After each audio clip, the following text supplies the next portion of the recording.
Welcome to another part of Fug 2, and this time we'll be remixing it up because we are now in Fug 2 Remix on the PSP. I've noticed I have the red number there as well, because apparently PSP Plus show that. We're in Santa Cruz.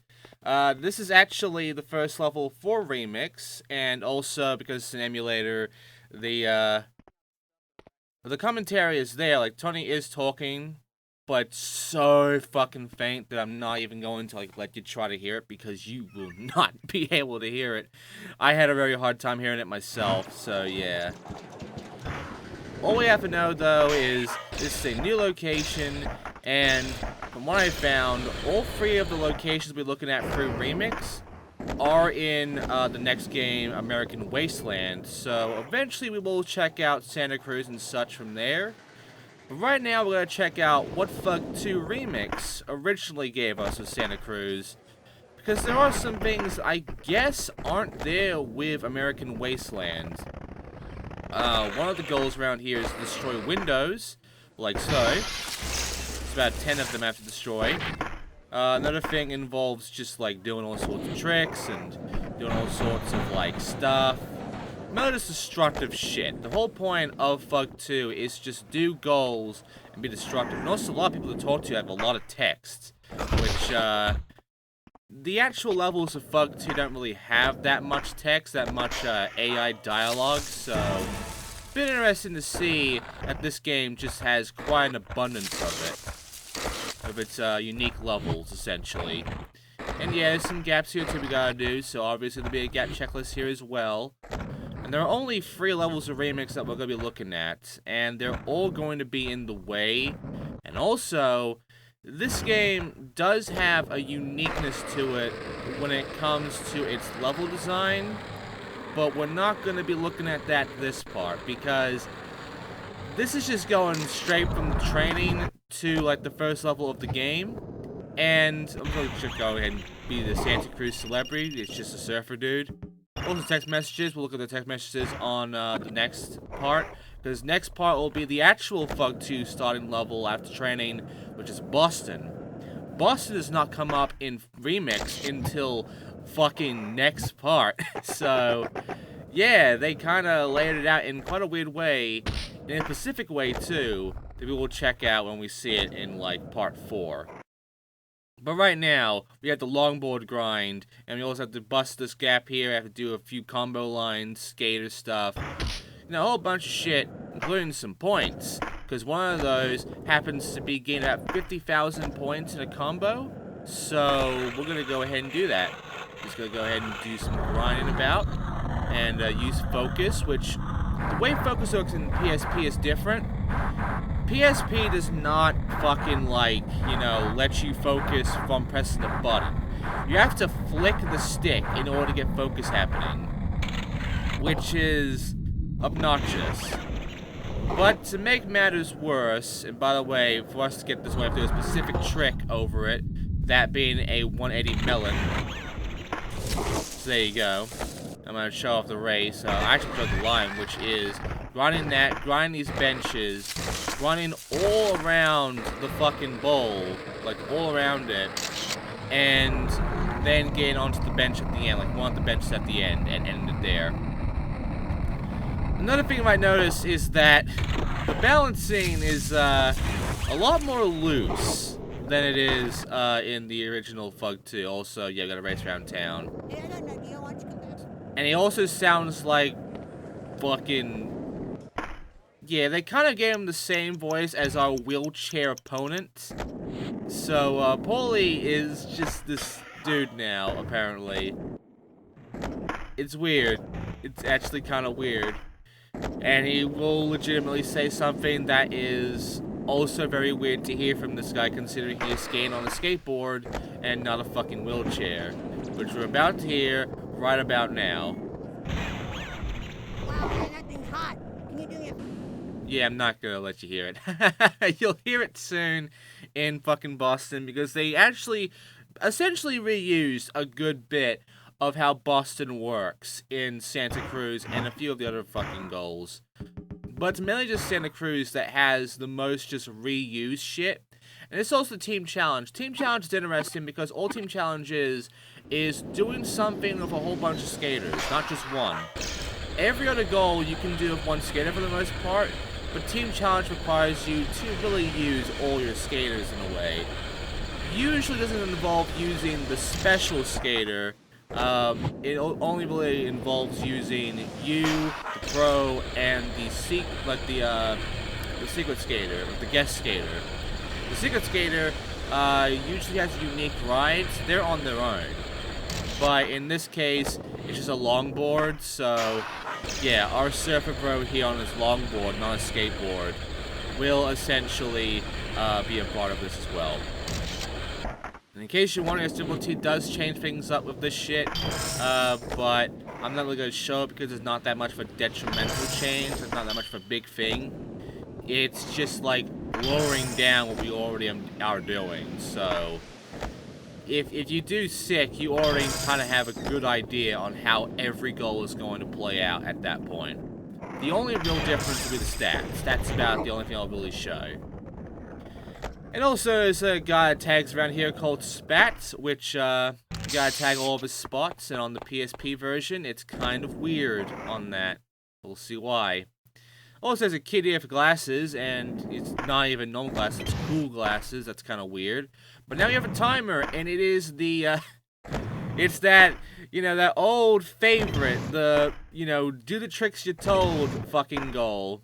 Yeah, I remember this one real fondly, huh? We've done this so many times in a lot of these games, but, for the most part, we haven't really done this in a while now. It's been a few years since we've actually played these games, so luckily I'm not feeling immense dread from doing this, and also luckily you only really have to do this once.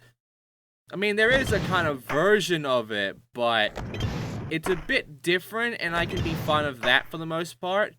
But this is legitimately just nail the trick. Like, nail the fucking trick you're told. There you go. And also text message. This one's actually different in that he threw shark bait in the water around surfers, and Team Bam owns Santa Cruz. Yeah, I'm sure it does, Bam. I'm sure it fucking does. Anyway, there's a car hop for you. And around here are another gap we can actually do, another goal we can do, which will involve activating a cutscene. But first, we gotta go ahead and fuck some seagulls. Which, if you don't make a jump right around there, you're gonna miss this gap and these seagulls here. And around here, there are also some more seagulls. We have to take care of about 15 seagulls if you want to get this. You have to do it in a limited amount of time. So, yeah, just fucking go. Just hurry the fuck up and make your way through this and don't screw up. And there you go. You know, let's just go over the same one, too. It's weird. Anyway, I tried doing a thing here, and it didn't work out. But, here's a gap. Downtown Leicester Wire. So there you go, there's a gap for you. I believe I was going to say something like a few minutes ago, but I kind of forgot. Anyway, around here is a cutscene, which doesn't have any kind of real sound, so I can just kind of let you try and talk over this.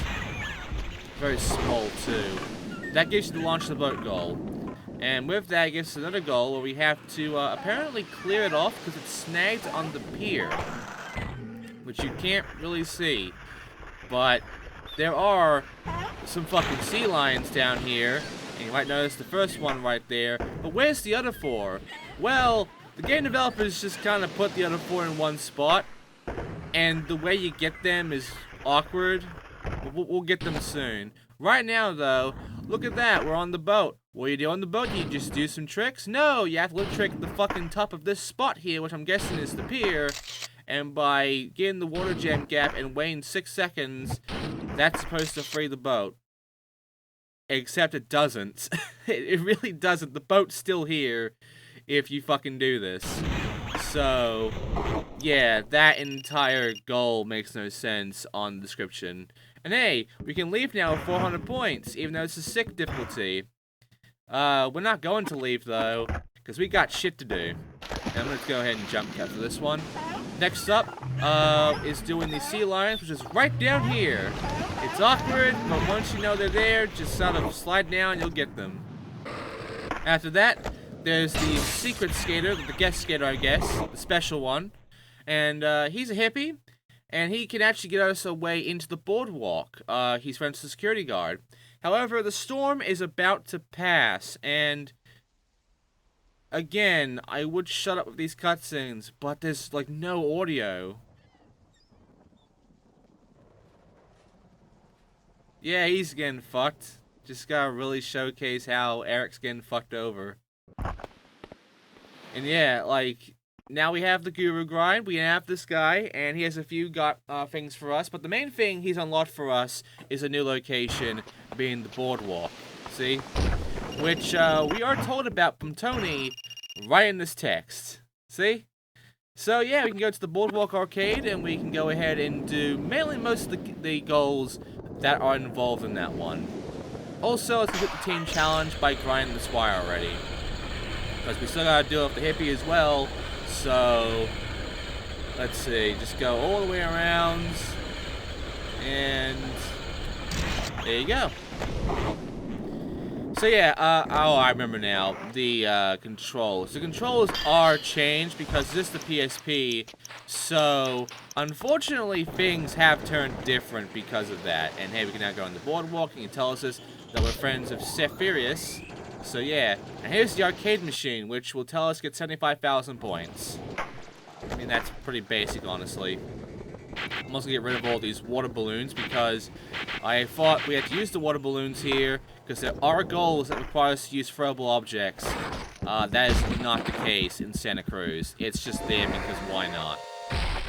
There's no real point to actually using the throwables in this game unless it's for a fucking goal. And by the way, since we've now, you know, interacted with all 4 skaters, all 4 of the characters we can play as, we now have all the goals available to us. We can now go ahead and do everything.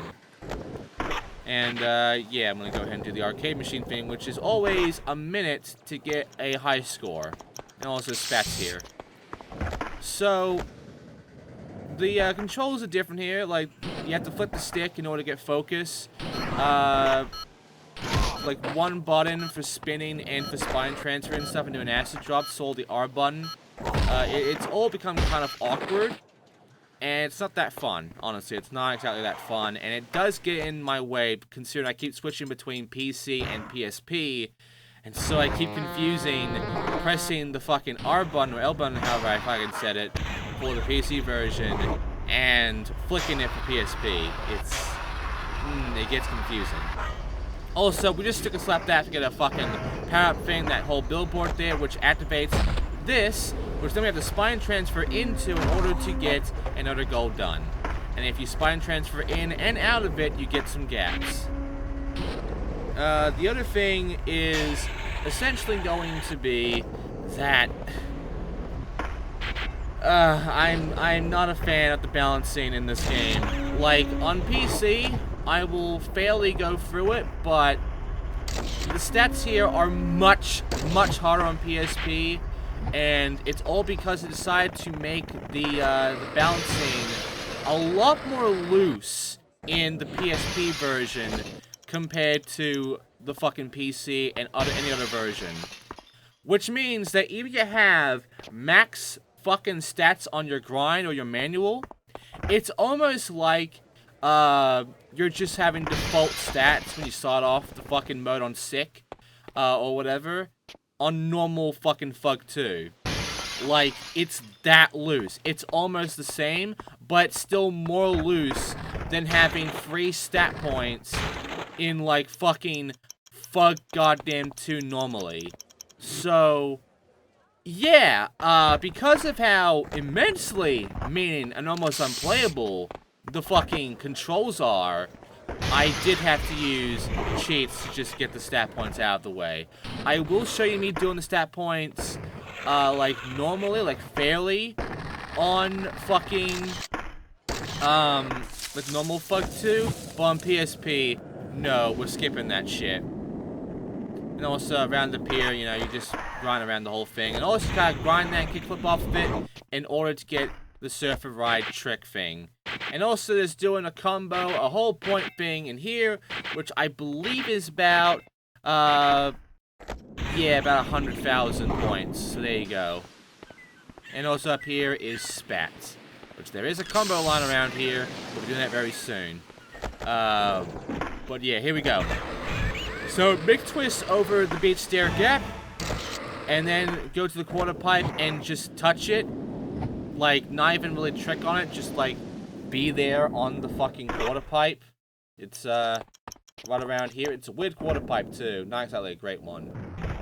And once you're on it, just jump from the rail to the awning at the pier, which is the blue rail all the way over to that awning there. So yeah, just use that blue rail that kind of kinks, and I guess use the kink to get up there. You can't just grind the awning. You have to be on the blue rail and then grind the fucking thing. There you go. Pier rail to awning is the gap you want for that one. And by the way, you might have noticed that I did like a fucking like spray paint there. Yeah, the fucking way grinds work and shit in this game, you have to be on your board to make it work. If you're off your board, the game isn't going to let you like jump and then grind. It's going to act like you're trying to graffiti or whatever, and it has some weirdness of how things work in this game. See, I'm not a fan of the PSP version at all. Also, here you go, a bit of spraying time. There's no music. There is supposed to be music for this. Now we have all of this done.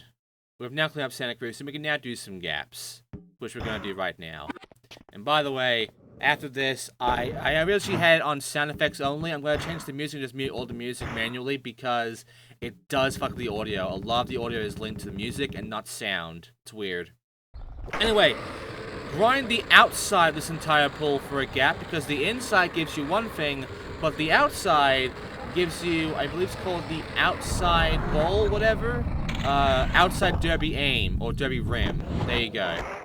Next up, you want to go ahead and just grind between the wires here for the wire hop. After that, you want to go ahead and just fucking do a weird ramp transfer. It's kind of awkward when you'll probably bail on that one. Next up, grind these two rails to the rail hop. That's the only time you get the rail hop at any point in this level. It's weird. After that, just ass drop into there and do a spine transfer into the bowl for a spine into the bowl. You can do it from the other side as well, but that one's an easy way. Then spine transfer into these two buildings for the greenhouse come. You can do it in any kind of building, and yes, both of the roofs do explode. After that, do a transfer into the hotel rooftop here for the hidden hotel top transfer. And then, fucking spine transfer down to the road for the hotel to street transfer from up there. Or just do it vice versa. Then, spine transfer into this spot here for the hotel quarter pipe transfer. And then after that, use the grinds here for the rail to ledge. After that, you want to go ahead and grind from the wire down to the stairs for Stairway from Heaven. And then you want to go ahead and grind around this and then grind onto the pool for the Bollywood to Derby. It's a bit more difficult to pull off than you might think. Grind that and then grind the logs and jump over this spot into a grind here for over the pier. After this, you want to go ahead and grind this mailbox and grind both these ramps for Rev was here. And yes, I got it about using the guide, so I just found it out from pure chance. Just saying from that walkthrough. Anyway, grind these two spots for the plant to switch. Then, lip trick this spot here for high lip. And then go ahead and fucking spine transfer into the spot here for over the bridge stairs. Then, you want to go ahead and nata spin, which is holding the spin button and grinding for the hydrant pop on the hydrants. We'll learn the nata spin later on, don't worry. We're not going to learn how to do that. I'm not really going to do it in normal Fug 2 anyway. Grind the stairs and onto that wire for up and out. Then go ahead and do a sort of weird transfer here. Just get out of your board for the hip trip. It's awkward. You're never going to land it normally. And then spine transfer into this hip transfer here for 90 degrees separation. Then after that, just lip trick that spot for the high in the pool. And that's it. That's all the gaps. So, yeah, that is Santa Cruz. And it was a heck of a time for that one. I will go ahead and show off a bit more, because there's a bit more for me to show off, and that is the stats. As you can see, I have all the stats right now on PSP, because I did have to cheat for that shit, because the fucking balancing is terrible in the PSP version. It is ungodly fucking painful, and honestly, it's unfair for some of these fucking challenges. They're already hard enough, so I'm not gonna deal with that shit. I'm gonna skip it. You might notice that there are 3 spots that have 2 locations put onto them. That's because the way this works is that we're going to be choosing our next level. We're not going to be going directly to it like in Normal Fug 2. We're choosing which one we're having. And one of them is going to be Boston, which we're going to be doing next time. But for now, we're going to leave Remix, and we're going back to Normal Fug 2 for Boston. So thanks for watching, and I'll see you all next time.